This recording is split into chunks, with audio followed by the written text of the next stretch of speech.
ایک دفعہ کا ذکر ہے کہ ایک نوجوان لڑکا جو ایک چرواہا تھا ایک گاؤں کے قریب میدانوں میں اپنی بھیڑوں کا خیال رکھتا تھا۔ وہ اپنا دن زیادہ تر بھیڑوں کے ساتھ گزارتا لیکن وہ اکثر بور ہو جاتا تھا۔ اس نے سوچا کیوں نہ گاؤں والوں کے ساتھ مذاق کیا جائے۔ ایک دن لڑکے نے گاؤں کی طرف دوڑتے ہوئے بلند آواز میں کہا، بھیڑیا بھیڑیا، ایک بھیڑیا میری بھیڑوں پر حملہ کر رہا ہے۔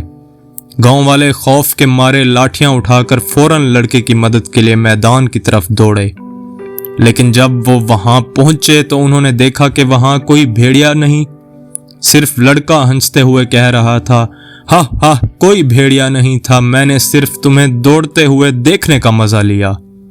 گاؤں والے ناراض ہوئے لیکن زیادہ کچھ نہیں کہا۔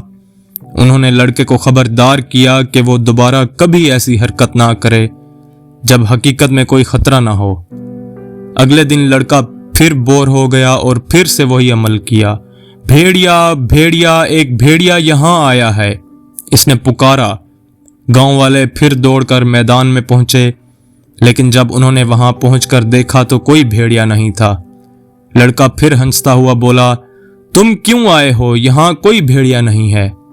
اس بار گاؤں والے اور بھی زیادہ غصے میں تھے لیکن پھر بھی انہوں نے لڑکے کو سمجھایا کہ اگر اس نے دوبارہ جھوٹ بولا تو وہ اس پر بھروسہ نہیں کریں گے۔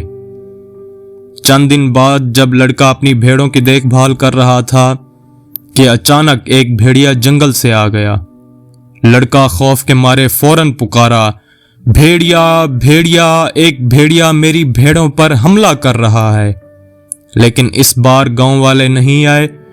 انہیں لگا کہ یہ پھر سے ایک اور جھوٹ ہے جیسا کہ پہلے تھا۔ بھیڑیا بھیڑوں پر حملہ کر رہا تھا اور لڑکا بے بس تھا۔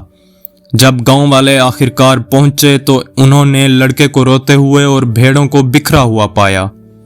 میں نے بھیڑیا پکڑنے کی آواز دی تھی لیکن کوئی نہیں آیا میری مدد کے لیے، لڑکا روتے ہوئے بولا۔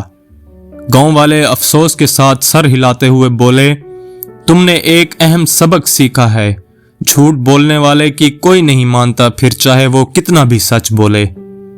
تو بچوں، اس کہانی سے ہمیں یہ سبق ملتا ہے کہ ہمیشہ سچ بولنا چاہیے، ورنہ لوگ تم پر یقین نہیں کریں گے جب تمہیں حقیقت میں مدد کی ضرورت ہوگی۔ یہ تھی ہماری آج کی کہانی۔ امید ہے آپ سب بچوں کو پسند آئی ہوگی۔ اگر آپ کو ہماری ویڈیوز اچھی لگیں تو لائک، شیئر اور آپ کے اپنے چینل کڈزی اسٹوری لینڈ کو سبسکرائب کرنا نہ بھولیں۔